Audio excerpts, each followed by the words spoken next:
우리 앞뒤 좌우에 계신 분들과 서로 인사하시죠. 목자의 품으로 옵시다.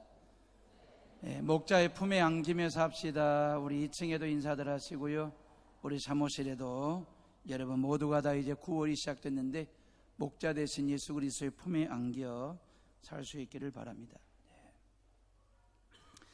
자, 하나님은 우주 만물을 말씀으로 창조하신 창조주이심과 동시에 우주 만물을 준엄하게 심판하시는 심판자이십니다. 하나님의 심판은 종말 때에만 이루어지는 게 아니고 지난 수천 년의 역사의 흐름 속에서 하나님의 심판은 꾸준하게 이어져 왔고 지금도 하나님의 심판은 진행 중에 있습니다. 누구든지 하나님의 자리를 탐하거나 하나님의 말씀에 불순종하거나 아니면 하나님의 뜻을 거역하면 심판을 받습니다. 하나님의 이름을 더럽히거나 하나님의 영광을 가로채는 일에도 준엄한 심판을 내리셨고 하나님께 도전하고 덤비는 역사와 나라와 민족에 대해서는 여지없이 하나님은 심판하셨습니다. 물론 하나님께 영광을 올려드리고 말씀에 순종하고 하나님의 뜻을 이루는 자들에게도 나라와 민족에게도 하나님이 주신 복은 어마어마한 복이었습니다. 이제 아시안게임도 오늘 저녁이면 폐막입니다. 지난 수일 동안 465개 세부 종목을 가지고 선수들이 열심히 뛰었습니다. 선수들도 열심히 뛰었지만 실은 심판이 공정하게 게임을 진행한 점도 우리는 높이 평가할 필요가 있습니다. 어제 저녁에도 아시안게임 축구 결승 말입니다. 그것도 한일전 말입니다. 축구공 하나를 가지고 22명의 선수가 전후반 90분을 뛰는데 얼마나 박진감 있게 열심히 사력을 다해서 뛰는지 정말 축구 선수들을 보면 참 대단하고 대견스럽다라고 하는 생각이 듭니다. 근데 그 그라운드 안에 22명만 뛰는 게 아닙니다. 23명이 듭니다. 그 그라운드 안에 심판 한 사람이 있거든요. 그러니까 축구가 축구스러운 것은 22명의 선수가 열심을 다해 뛰기 때문에 축구가 축구스럽고 게임이 게임다워지지만 실질적으로 축구가 축구스럽게 하는 데는 선수들이 열심히 뛰는 것 못지않게 정확한 룰과 정확한 어떤 게임 룰을 가지고 진행하는 심판이 있기 때문에 축구가 축구스러운 것입니다. 지난 수요일 밤 예배를 앞두고 치른 이 베트남 4강전에 말입니다. 우리 집 식구 남자 셋은 내기를 했습니다. 지는 사람들이 예배 후에 통닭 사내키로 하고 내기를 했습니다. 창업이는 2대1에 승부를 걸었고 창조는 2대0으로 이긴다고 했고 저는 3대1로 이길 거라고 3대1의 승부를 걸었습니다. 결과는 예배 끝나고 봤더니 3대1 제가 이겼습니다. 여러분들 드셔보셨어요? 내기 해가지고 이겨서 먹는 치킨의 맛 이거 정말 꿀맛입니다. 애들은 돈 내고 애비는 닭 먹고 실은 그 애들 돈이 제 돈이기는 하지만 실은 제 돈도 여러분들이 하나님 앞에 헌금 드린 그 일부를 가지고 쓰는 거니까 결국 하나님의 돈이긴 하지만 대한민국 남자들은 말입니다. 모였다 하면 참 묘한 심리가 있습니다. 내기를 그렇게 좋아합니다. 기질적으로 먼 일에 대해서 어떤 판단이나 결정이나 승패를 결정하고자 하는 그러한 심보가 내기하고자 하는 그런 심보들이 있습니다. 제가 초등학교를 다닐 때만 하더라도 그냥 남학생들이 화장실에서까지 내기를 했거든요. 그때 당시에는 남학생들 화장실 소변 볼 때에 칸막이가 없습니다. 우리 내기할까? 그러면 그 소변기 위에 대여섯 명의 남학생들이 줄줄이 서가지고 누가 높이 싸는지 이걸 가지고 내기를 했습니다. 내기는 뭐냐면 하굣길에 가방 들어주기 룰을 걸고 만약에 급식방이라도 내기를 걸고 하면 사력을 다해서 말입니다. 그래야 이게 정확한 등수가 나오거든요. 이 높이 쌓기에서 그림 그리기가 그려지기 때문에 그리고 이제 누가 꼴등 났을까? 하굣길에 정문 빠져나가는 아이들의 모습 보면 가방 없이 맨몸으로 의기양양 나가는 학생 그 뒤를 가방 2개 내지 3개를 들쳐매고 따라가는 친구를 보면 저 녀석이 꼴등이 났는가 보다 딱 아는 그런 내기들 말입니다. 그러면 이제 가방 2개 내지 3개를 들쳐매고 따라가다 보면 부해도 나고 화도 나고 성도 나고 그러니까 이 녀석이 또 뭐라고 하냐면 우리 다시 내기하자. 그러면 다시 내기 하면 내일 아침 등굣길에 가방 매기, 이걸 딱 걸고 내기 하자는 것입니다. 그러면 그 대여섯 명이 다시 논두렁에 쪼르륵 씁니다. 논두렁에서 가지고 멀리 싸기. 이번 게임 룰은 거기에 심판이 있습니다. 정확한 판단에 의해서 등수가 결정나는 그런 모습들 말입니다. 어찌 보면 정말 모든 게임이 말이에요, 재미가 있고 박진감이 있고 스릴이 있는 이유는 실은 뛰는 선수도 열심히 뛰기 때문에 재미도 있고 박진감과 스릴이 있지만, 실은 정확한 룰에 의해서 게임을 진행하는 심판이 있기 때문에 그렇습니다. 우리의 인생도 어찌 보면 끊임없이 쉼없이 뛰고 또 뛰어야 되는 경주와도 같은 인생을 우리가 살고 있는 건 아닐까요? 사도 바울도 성경을 통해서 그 얘기를 해요. 인생이라고 하는 것은, 신앙이라고 하는 것은 하나님 나라 갈 때까지 끊임없는 쉼 없는 경주와도 같은 거다라고 이야기를 하거든요. 그러면 인생 경기는 누가 심판을 보는 것입니까? 대통령이 심판입니까? 아니면 학교 선생님이나 아니면 교회 목사가, 아니면 여러분들의 부모님들이 인생 경주의 심판으로 룰을 정하고 심판을 보는 것입니까? 아닙니다. 인생 경주의 심판은 오직 하나님 여호와에 있습니다. 오늘 본문에 나와 있는 헤롯 아그리파 1세의 인생 경기의 최종 심판 결정을 누가 내리시냐면 하나님 여호와께서 내리시거든요. 클라우디오 로마 황제가 심판한 것도 아니고, 유대 백성들이 여론에 의해서 심판한 것도 아니고, 심판주 하나님께서 당신의 영광을 가로채고 하나님의 자리를 넘본 이 헤롯 아그리파 1세에 대한 인생 경기 마지막 심판을 보시는데, 그리고 난 후에 교회는 흥왕케 하셨고요. 자, 우리는 이런 헤롯의 심판을 보면서 오직 하나님만 두려워하고 그 하나님을 의지하는 참신앙을 갖는 계기로 삼을 수 있기를 주님의 이름으로 축원합니다. 자, 헤롯 아그리파 1세, 이 사람이 누구냐면 예수님이 태어나실 때에 이스라엘을 다스리던 통일시대입니다. 이스라엘 다스리던 왕이 헤롯 왕입니다. 그래서 우리는 그를 대헤롯이라고 얘기하거든요. 그리고 그의 아들들, 대헤롯 왕이 죽고 난 후 아들들이 이스라엘을 다스릴 때에는 4명의 아들들이 쪼개가지고 다스렸어요. 이걸 우리는 분봉왕이라고 얘기해요.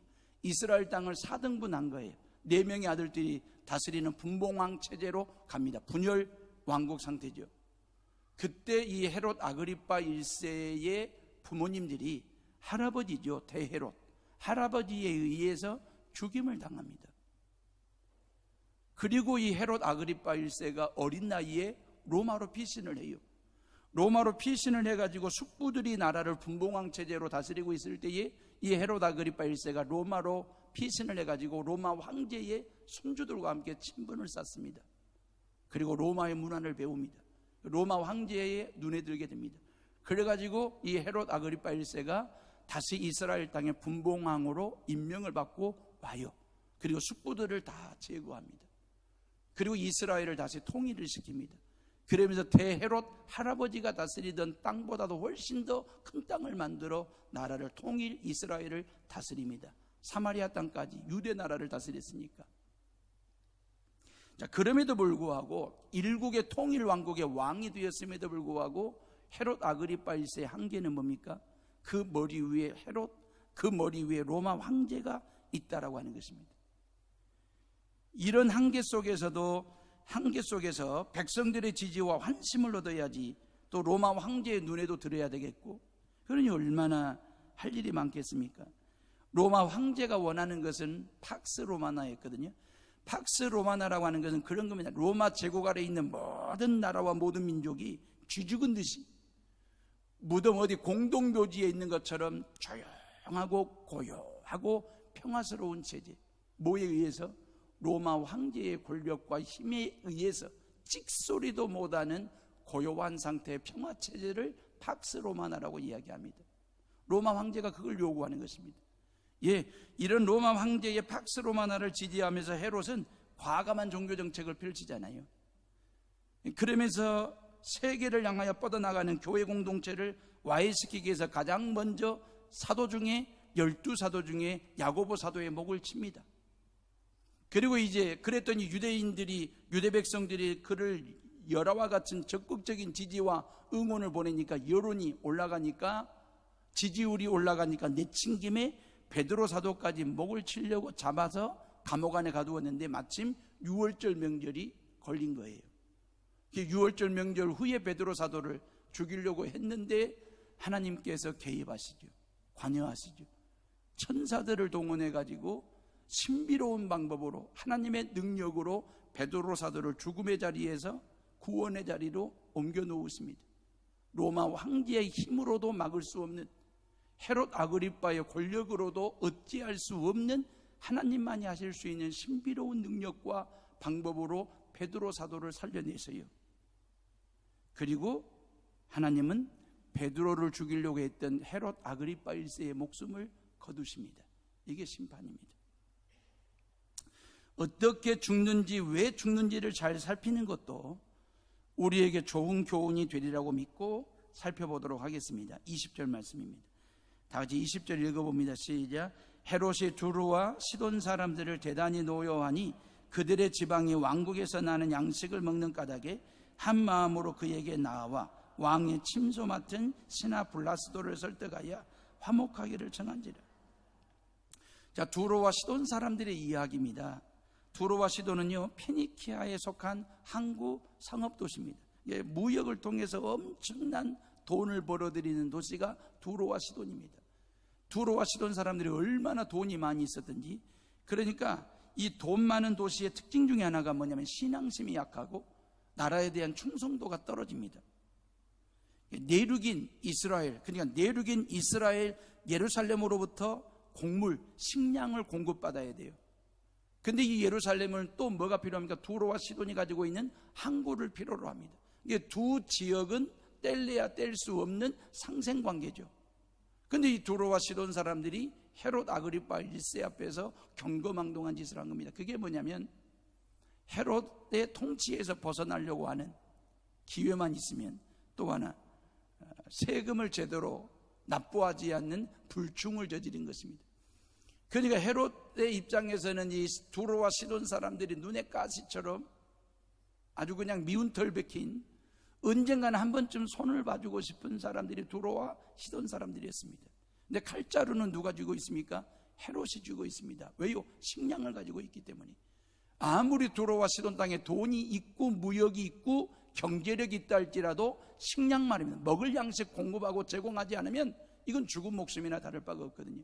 그래서 두로와 시돈 사람들이 화친하자고 로비를 하는 것입니다. 그 로비스트가 누구였냐면 오늘 말씀해 보니까 헤롯 왕의 침소를 맡은 신하 블라스도를 앞세워 가지고 화친 조약을 맺자고. 그러잖아요. 왕의 먹거리와 왕의 잠자리를 준비해 주는 신하는 충신 중에 충신이거든요. 이 블라스도를 앞세워 가지고 화친 조약을 맺자고 로비를 한 것입니다. 자, 21절에 보면 헤롯이 나를 택하여 왕복을 입고 단상에 앉아 백성에게 연설하니 그랬어요. 헤롯이 나를 택했습니다. 그 날이 어떤 날이냐면 로마 황제의 생일날입니다. 예, 로마 황제의 생일날은 로마 제국 아래에 있는 모든 나라와 모든 민족이 같이 축하해 줘야 될 축제일입니다. 몇 날 며칠 동안 로마 황제의 생일을 축하하기 위한 호화롭기 그지없는 황제의 생일 축하를 했고, 질펀하고도 진탕스러운 그 생일 축제를 즐겼을 거라는 걸 상상할 수가 있죠. 이스라엘 왕인 헤롯 아그리빠도 로마 황제의 생일을 축하하기 위해서 어디서 축제를 벌였냐면 가이사라 땅입니다. 가이사라가 어딘지 아시겠죠? 가이사라는 로마 군대가 주둔하고 있는 땅이거든요. 이게 로마 군인들을 초청하고 로마의 귀족들을 초청해가지고 로마 황제의 생일 축하를 우리는 이렇게 한다. 이게 로마 황제로부터 점수를 따기 위한 축제를 지금 벌린 것입니다. 물론 그 자리에 로마 황제가 올 일도 없지요. 올 수도 없고. 문제는 여기서부터입니다. 로마 황제의 생일 축하 자리를 펼쳐놓고 결국 자기를 황제처럼 보여주는 기회로 삼은 거예요. 황제처럼 은으로 만든 찬란한 옷을 입었고 황제처럼 등장을 했고 황제처럼 걸었고 황제가 앉을 수 있는 최상단의 높은 자리에 자기가 걸터 앉았고 모든 사람들의 무시선에 부러움과 영광을 한눈에 한 몸에 받으면서 백성들에게 연설을 하기 시작한 것입니다. 겉으로 보기에는 황제의 생일을 축하하는 축제이지만 그 속 이면을 들여다보면 헤롯 왕 자신에게도 황제 못지않은 권력과 위엄이 있음을 과시하는, 보여주는 그런 의도가 있는 축제였습니다. 이건 교만이고 인간의 내면 깊숙이에서 꿈틀거리고 있는 권력욕입니다. 누구에게나 이런 권력욕이 있어요. 우리는 일생을 살면서 그런 교만과 권력을 누르고 참고 절제하면서 살기 때문에 우리가 이렇게 남들로부터 인정받으면서 사는 거지만, 어찌 보면 이 권력이라고 하는 것은 부자지간에도 나눌 수 없기 때문에 매서운 것이고 매정한 거라고 얘기하잖아요. 그래서 교만과 권력이라고 하는 길목에 한번 접어들면, 빠져들면 그 누구도 빠져나올 수 없는 그런 마력이 있습니다. 늪이죠. 빠지면 빠질수록 더 깊이 빠져드는 늪이 권력 늪, 재물 늪, 성공과 출세 늪입니다. 권력 자체는 좋은 거잖아요. 재물 자체는 좋은 거이지 않습니까? 그러지 않습니까? 권력과 재물 자체는 좋은 거지만 인간은 말이에요, 그 권력과 재물만 가지고 사는데 양이 차지 않습니다. 성이 차지 않습니다. 그렇기 때문에 자꾸 욕심을 냅니다. 그러다가 재물욕에 빠지고 권력욕에 빠지는 사람이 되는 것입니다. 그러면서 더 센 권력, 더 큰 권력, 더 높은 권력을 탐하다가 결국 권력욕에 빠지게 되고, 그러다가 자신도 모르게 권력늪에 빠져가지고 허우적대는 인생을 사는 것입니다. 그리고 권력자가 됩니다. 권력자가 되면 국민이 보이지 않습니다. 하나님의 존재를 무시하기 시작하는 교만한 사람이 됩니다. 지금 헤롯 아그리빠가 그러고 있는 거예요. 이미 권력이라는 늪에 깊숙이 빠져 있는 겁니다. 권력력에 취해가지고 황제처럼 행세를 하고 있을 때에 두로와 시돈 사람들이 와가지고 그 헤롯 마음의 밑변에 깔려있는 그 권력과 교만, 욕에 기름을 붓듯 부으면서 불을 지르고 있는 두로와 시돈 사람들의 외침이 있습니다. 그게 뭐냐면 22절입니다. 다 같이 읽어봅니다. 시작. 백성들이 크게 부르되 이것은 신의 소리요 사람의 소리가 아니라 하고 늘 그랬어요. 여러분, 인간의 교만의 정점에는 뭐가 있는 줄 아십니까? 신이 되고자 하는 그 교만이 있습니다. 모든 사람들의 마음이 밑변, 신이 되고자 하는, 신이 되든지 신처럼 믿도록 하든지 신처럼 따르게 하든지, 이게 인간이 꿈꾸는 가장 높은 권력의 자리이고 교만의 클라이막스입니다.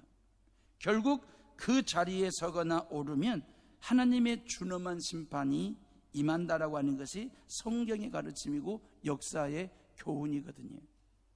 이런 권력욕과 교만을 부리면 하나님의 준엄한 심판이 있다는 것을 인간이 모르면 그 늪에 빠져 허우적대는 인생을 사는 겁니다. 창조주 하나님은 모든 것을 말씀으로 다 완전하게 만들고 세팅하고 난 다음에 인간에게 내리신 첫 번째 말씀이 에덴 동산 중앙에 있는 선악과는 손대지 마라, 따먹지 마라. 그거 따먹는 날에는 너희들 죽어 그랬습니다. 분명히 말씀하셨습니다. 다시 말하면 에덴 동산의 모든 것을 통째로 다 주시면서도 딱 한 가지, 중앙에 있는 선악과 따먹으면 죽어, 그리 말씀하셨습니다. 다 해도 되는데 그거 하면 안 되는 거예요. 다 먹어도 되는데 그거 먹으면 안 되는 거예요. 이유가 뭘까요? 전부를 100% 완벽하게 다 주시지 왜 다 줘놓고 마지막 한 가지 그것을 하나님께서 붙들고 먹는 날에는 죽는다고까지 말씀하셨을까? 이유는 선악과는 말입니다, 선악과 자체가 하나님은 아니지만 하나님께서 이 에덴 동산의 주인 되시며 창조주이심을 확인시켜주는, 다시 말하면 창조주 하나님과 피조물 인간이 넘지 말아야 될 경계선 라인 말입니다. 그것이 바로 선악과입니다. 절대로 피조물 된 인간이 아무리 사랑 많고 인자하신 하나님이라 할지라도 그 하나님의 자리를 넘보거나 하나님의 자리를 앉으려고 하면 안 된다, 넘어오지 마라, 넘지 말아야 될 경계선으로 그 라인을 그려놓은 것이 선악과입니다. 엄격한 경계입니다. 이것은 심판이면서도 축복받을 수 있는 기회입니다. 하나님께서 참 궁색하고 쫀쫀하고 너무너무 인색한 그런 하나님이 아니에요. 우리에게 전부를 다 주신 분이십니다. 통째로 다 주신 분이십니다. 하나밖에 없는 아들을 다 우리에게 주시기까지 그분은 넉넉하시고 풍요로우신 하나님이십니다. 그러면서 선악과만큼은 손대지 말라고 하신 이유가 뭐냐면 피조물된 인간이 살아야 될 삶의 그라운드가 있다 그 말이에요. 그 라인 넘어가면 아웃된다 그 말이에요. 넘어오지 마라 그 말이거든요. 창조주 하나님의 당신이 영역이 있다라고 하는 것이거든요. 이것은 축복입니다. 우리가 피조물이라는 사실을 인정하고 우리가 믿는 하나님이 창조주이심을 인정하면서 사는 것처럼 행복도 없고 기쁨도 없고 감사도 없는 거예요. 이 축복이거든요.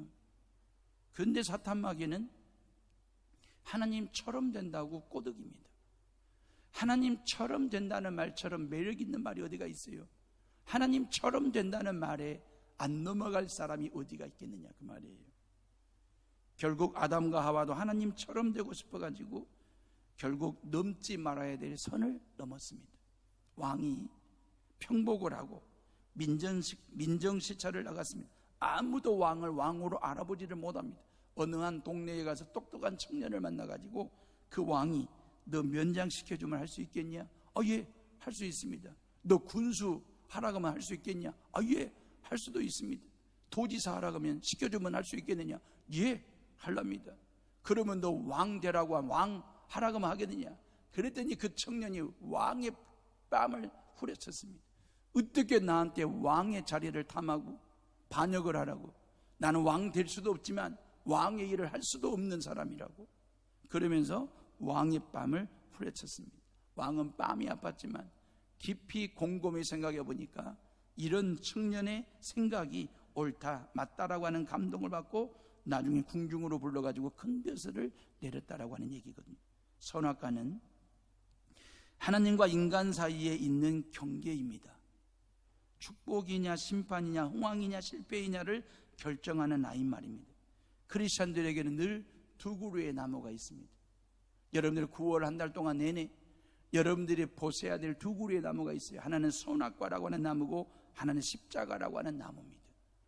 여러분들이 어디에 삶의 포커스를 맞추고 어디에 삶을 주시하고 시선을 마음을 두고 사느냐에 따라서 달라질 수 있습니다.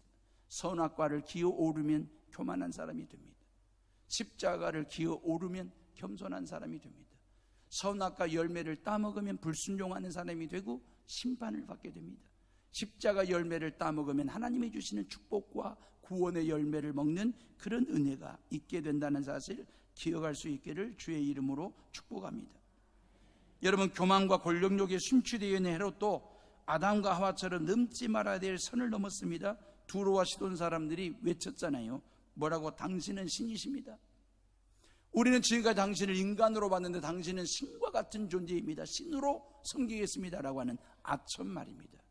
예, 우리가 이 땅에 살면서 그 어느 누구도 그 누구로부터서도 그 누구한테도 당신은 신이십니다 이 말 하시면 안 됩니다. 누구에게도 누구한테도 들어서도 안 됩니다. 설령 누가 그런다 한들 말리셔야 되고 거부하셔야 되고 야단치셔야 됩니다. 인간은 피조물에 불과합니다. 창조주 하나님에 의해서 살아가는 존재, 그 존재라는 사실 말입니다. 로마 황제의 생일 축제를 통해서 자신의 힘과 위엄이 황제에 버금간다는 사실을 보여주려고 과시하려고 했는데 실은 이것도 정치적으로 볼 때에 정치 선을 넘은 거잖아요. 로마 황제 입장에서 보면 사형감이죠. 헤롯이. 그런데 백성들이 당신은 신이라고 찬양하는 소리에 황제의 자리를 넘어 하나님의 자리까지 넘본 결과를 가져왔습니다. 그때 하나님의 심판이 임합니다. 23절입니다. 23절 헤롯이 영광을 하나님께로 돌리지 아니하므로 주의 사자가 고치니 벌레에게 먹혀 죽으니라 그랬어요. 여러분, 54세의 젊은 나이에 이스라엘의 왕된 지 7년째 되는 해에 헤롯 아그리파 1세는 하나님의 심판을 받아 죽음을 맞이하게 됩니다. 준엄한 심판입니다. 정확한 심판입니다. 축구공 하나를 가지고 22명의 선수들이 넘지 말아야 될 선, 그라운드 안에서 말입니다. 전후반 90분을 뛰는 거잖아요. 만약에 공이 그라운드를 벗어나면 아웃이라고 심판은 휘슬을 붑니다. 넘지 말아야 될 선을 자꾸 넘은 헤롯에게 심판주 하나님은 말입니다, 옐로 카드를 보여주셨잖아요. 다시 말하면 야고보 사도를 죽이고 베드로 사도 먼저 죽이려고 했을 때 하나님은 신비로운 방법으로 베드로 사도를 살려줬지 않습니까? 로마 황제의 힘으로도 헤롯의 권력 가지고도 안 되는 신비로운 방법으로 죽음의 자리에 있는 이 헤롯을, 이 베드로를 하나님이 살려주셨거든요. 그때 하나님께서 옐로 카드를 보여주신 것입니다. 조심하라고 경고한 것입니다. 그런데 황제 생일날 자신을 신처럼 숭배하고 하나님의 영광을 가르치는 순간에 레드카드를 뽑아내시면서 니는 아웃 그러셨습니다. 아웃은 축구공이 밖으로 나가는 순간 아웃되듯이 하나님의 자리까지 넘보고 들어온 헤롯을 향하여 이스라엘 왕이라는 자리에서 니는 아웃 그런 거예요. 역사라고 하는 그라운드에서 아웃. 교만의 극치를 보여준 헤롯을 창조이시면서 심판주가 되시는 하나님께서 인류라고 하는 코트에서 니는 아웃. 아웃 선언하는 순간 그는 죽음을 맞이하게 된 것입니다. 하나님께서 인생 아웃 하시면 죽음입니다. 헤롯 아그리파가 지은 죄가 뭡니까? 하나님의 자리를 탐한 죄입니다. 하나님의 영광을 가로챈 죄입니다. 이 세상에서 가장 큰 죄가 인간이 하나님을 빙자하는 죄입니다. 그때 심판주 하나님께서 아웃이라고 선언하실 때 결국 헤롯 아그리파는 벌레에게 먹혀 죽었습니다. 왜 벌레에게 먹혀 죽었을까요? 벌레만 또 못한 존재라는 뜻 아니겠습니까? 누가요? 하나님 없는 인생, 영혼이 없는 인생, 하나님을 향한 믿음이 없이 사는 인생, 그리고 끊임없이 권력을 탐하고 교만하다가 하나님의 자리까지 넘보는 자들의 인생은 벌레만 또 못한 인생이라고 하는 하나님의 예고편 천주국입니다. 사랑하는 헤오롬의 식구들이요, 예수 그리스도 안에서 항상 인플레이하는 인생을 사시기를 주님의 이름으로 축원합니다. 이 말씀 안에서, 믿음 안에서, 하나님이 주시는 은혜 안에서 벗어나지 마시고요, 벗어나는 순간에 아웃되는 거예요. 여러분들의 신앙 플레이, 여러분들의 인생 플레이는 말입니다, 여러분들이 들고 다니는 성경책 사이즈만한 공간 안에서 얼마든지 신앙 플레이 할 수 있고 인생 플레이를 할 수 있는 삶을 살아갈 수 있습니다. 이 말씀 안에, 믿음 안에, 은혜 안에서 신앙 플레이를 하는 하나님 나라 국가대표가 되는 성도들 되시기를 주의 이름으로 축복합니다. 말씀 밖으로 벗어나면 아웃되는 거예요. 은혜 밖으로 벗어나면, 라인을 벗어나면, 선을 벗어나면 아웃되는 거예요. 우리의 신앙의 사이즈가 얼마나 커야 됩니까? 들고 다니는 성경책 사이즈만한 사이즈면 신앙 사이즈 충분합니다. 여러분들의 신앙의 두께는요, 갖고 다니는 성경책 두께만한 두께이면 신앙 두께는 충분합니다. 이 두께에다가 뭘 더 붙일 거예요? 이 신앙 사이즈는 뭘 덧댈 거예요? 키울 것도 없습니다. 말씀 안에서만 사십시오. 말씀 안에서만 신앙 플레이를 하고 인생 플레이를 하시고, 이 말씀 안에서 신앙 플레이를 하면 성령께서 나와 함께 뛰시고, 성령이 나와 함께 사시고, 성령이 나와 함께 먹고 자고 즐기고 놀고 쉬고 일하시고, 말씀 안에서 신앙 플레이를 할 때 나 혼자 뛰는 게 아닙니다. 나 혼자 사는 게 아닙니다. 성령 하나님께서 나와 함께 사시는 것입니다. 하나님께서 아브라함을 선택하시고 그에게 말입니다, 뭐라고 말씀하셨냐면 아브라함을 통해서 믿음의 조상 되게 하더라고. 이 말씀 안에서 신앙 플레이를 하게 하셔가지고 그로 하여금 믿음의 조상 되게 하셨습니다. 흥왕입니다. 하나님께서 요셉을 통해서 꿈을 보여주셨습니다. 하나님의 약속을 보여주셨습니다. 그 꿈을 가지고 말씀 안에서, 약속 안에서 비전 플레이를 하다가 그는 이스라엘 민족의 근간을 이루는, 민족의 근간을 이루는 흥왕케 하는 믿음의 신앙의 거목이 되었습니다. 모세는요, 출애굽의 사명을 가지고 신앙 플레이를 하다가 하나님의 구원이 뭔지를 보여주는 영적인 리더가 되었습니다. 흥왕케 되는 은혜 말입니다. 24절에 하나님의 말씀은 흥왕하여 도하더라 그랬잖아요. 흥왕이라고 하는 말은 헬라어로 아욱사노 그러거든요. 이 아욱사노라고 하는 말은 자라다, 성장하다, 흥왕, 왕성, 번성 이런 뜻으로 다양하게 번역이 되거든요. 다시 말하면 예수 그리스도의 복음이 여러 가지로 공격을 받았지 않습니까? 스데반이 복음 전하다가 돌에 맞아 순교를 했지. 야고보 사도는 목베임을 당했지. 사탄 마귀는 헤롯 아그리빠가 가지고 있는 세상의 권력과 힘을 이용하여 공갈과 협박을 통해서 교회 공동체를 와해시키고 사도 공동체를 무너뜨리려고 했지 않습니까? 그럼에도 불구하고 누구 하나 주눅들거나 성도들의 신앙이 위축되지 아니하고 오히려 더 신앙이 자라고 더 믿음이 성장하고 더 교회는 흥왕하고 부흥한 것이거든요. 예수 그리스도의 복음이 다양한 방법으로 공격을 받고 핍박을 받았지만 거기에 굴하거나 편질되지 않고 더 강하게, 더 넓게, 더 세게, 더 확실하게 전파되고 선포된 것, 이것을 아욱사노 그렇게 말하는 것입니다. 흥왕이라고 이야기하는 것입니다.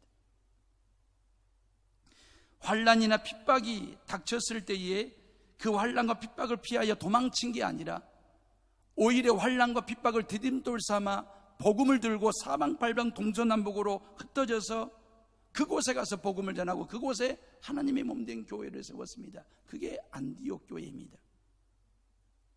흥왕이라고 하는 말은 교인 수가 늘었다, 교회 수가 늘었다라고 하는 숫자 노름을 하려고 하는 게 아닙니다. 하나님의 말씀이 정확하게 전파되어 바른 믿음을 가진 교회와 성도들이 되었다는 점에서 흥왕이라고 이야기하는 것입니다. 24절에 더하더라 그랬잖아요. 이 더하더라고 하는 말은 헬라어로 플레디노라고 하는데 이 플레디노가 하면 증가시키다, 증가하다 그런 뜻이거든요. 이게 교회 수가 많아지고 예수 믿는 성도들의 수가 더해졌다는 뜻인데 보세요. 안디옥 교회가 세워졌지 않습니까? 그리고 소아시아의 정치와 경제와 문화와 교통의 요충지였던 에베소를 중심으로 해서 서머나, 버가모, 도아디라, 사데, 빌라델비아, 라오디게아 교회들이 세워졌지 않습니까? 바울이 세운 에베소 교회 때문에 아시아 전 지역에 많은 교회들이 세워지게 됐고, 그리고 디모데나 브리스길라와 아굴라보바 같은, 그리고 사도 요한 같은 좋은 기도자들이 교회를 통해서 배출되었고요. 오늘 우리 해오른 교회가 이런 교회로서의 사명을 감당할 수 있기를 주님의 이름으로 축원합니다. 집집마다 건물마다 우리 교회 예배당도 마찬가지이지만 전기와 수도가 공급되는 통로가 따로 있습니다. 배선을 통해서 전기가 공급되고 배관을 통해서 수돗물이 공급이 되듯이 가족에게, 이웃에게, 민족에게, 그리고 열방의 복음이 전달되고 공급되는 그런 배관 같은, 배선 같은 성도들 되시고 교회가 될 수 있기를 주님의 이름으로 축원합니다. 이게 흥왕이에요. 이게 생명이에요. 하나님은 우리에게 심판도 주실 수 있고 흥왕도 주실 수 있습니다. 우리가 하나님께 받을 수 있는 것이 심판이고 흥왕입니다. 헤롯처럼 교만하면 심판입니다. 겸손하면 흥왕입니다. 하나님의 영광을 가로채면 심판입니다. 저주이지만 하나님께 영광을 올려드리면 흥왕이고 부흥입니다. 하나님의 자리를 넘보면 아웃됩니다. 근데 하나님의 자리를 인정하면 인플레이를 하면서 아웃되는 인생을 사는 게 아니라 플레이 인생을 살아가는 존재가 되는 것입니다. 말씀과 은혜와 흥왕 안에서, 십자가 안에서 성령과 함께 뛰고 성령과 함께 놀고 쉬고 먹고 자고 살고 그렇게 플레이하는 신앙 인생 되시기를 주님의 이름으로 축원합니다. 결론적인 얘기인데, 나는 과연 하나님의 영광을 위해 살고 있는지 저부터 저를 한번 살펴봤으면 좋겠고, 여러분들 한번 스스로 살펴보십시오. 무엇 때문에 잘 살려고 하십니까? 무엇 때문에 건강하게 살려고 그리 건강에 애를 쓰십니까? 무엇 때문에 성공하시려고 하십니까? 무엇 때문에 애들 교육에 그렇게 올인하십니까? 무엇 때문에 예수님 잘 믿으려고 하십니까? 하나님의 영광. 할렐루야.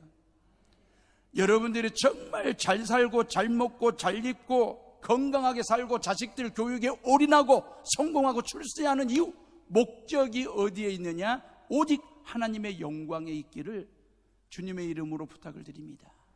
내 영광은 없어요. 예수 믿는 그리스도인들에게 내 영광은 없습니다. 오직 하나님의 영광을 위하여 영광을 올려드리면 그 하나님의 영광을 보는 것이, 누리는 것이 곧 내게 영광이 되는 것입니다. 예수님께서 말씀하셨어요. 마르다와 마리아에게 너희들이 믿느냐? 그러면 하나님의 영광을 보리라 그랬어요. 오라비가 죽은 지 사흘이 되었습니다. 무덤 안에서 썩은 내가 납니다. 그들이 원하는 영광이 뭘까요? 그들이 보고 싶은 영광이 뭘까요? 죽은 나사로가 살아나는 것입니다. 그 마르다와 마리가 원하는 영광이 그것이고 예수님이 보여줄 수 있는 그게 그 영광입니다. 근데 주님이 분명히 말씀하셨어요. 내가 이런 영광 보여줄 테니 믿을래?